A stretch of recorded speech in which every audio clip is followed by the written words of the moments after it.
دنیا میں عام قاعدے قانون کے تحت بھی کسی سے کچھ کہنا کہ بھائی میرا یہ کام آپ کر دیجئے، آپ کر سکتے ہیں، ایک دفعہ کہنا جائز ہے،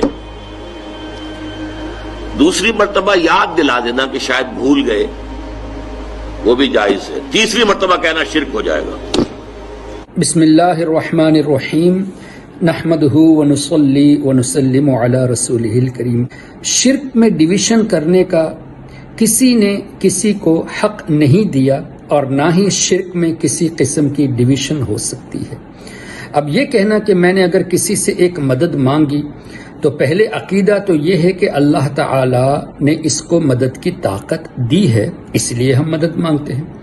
اللہ تعالی نے کسی کو اختیارات دیے ہیں، یہ کام کرنے کی صلاحیت ہے، تو ہم اس سے مدد طلب کرتے ہیں، اور یہ جائز ہونا ہماری طرف سے نہیں ہے، بلکہ اللہ تبارک و تعالی نے اسباب پیدا کیے ہیں، اللہ تبارک و تعالی نے ذریعہ بنایا ہے تو مدد مانگتے ہیں۔ تو اس میں اس طرح کا کوئی قاعدہ کہیں بھی نہیں لکھا کہ ایک دو مرتبہ مانگنے سے وہ شرک نہیں، یعنی اللہ کی پوجا نہیں ہے، اللہ کی طرح کسی کو ماننا نہیں ہے، لیکن تیسری مرتبہ مانگیں گے تو اللہ کی طرح ماننا ہو گیا، اللہ کی پوجا ہو گئی۔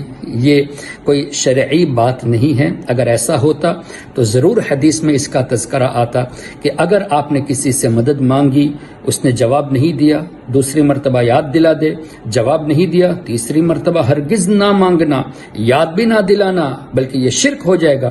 اس طرح کی کوئی ممانعت نہیں، اس لیے کہ شرک جیسی چیز، یعنی کسی سے مدد مانگنا، یہ اللہ کے ساتھ شریک ٹھہرانا ہوتا تو یقیناً نبی پاک صلی اللہ علیہ وسلم اس پر تنبیہ فرماتے کہ خبردار کسی سے مدد مانگو تو صرف 2 مرتبہ کی اجازت ہے، تیسری مرتبہ کی اجازت نہیں۔ ایسا نہیں فرمایا، اس کا مطلب یہ شرک نہیں ہے۔ ہاں، یہ البتہ الگ بات ہے کہ آپ یوں کہے کہ ایک مرتبہ مانگ لیا، اس نے توجہ نہیں دی، دوسری مرتبہ یاد دلایا، توجہ نہیں دی، تو کیا ضرورت ہے آپ اس آدمی کے پیچھے پڑے؟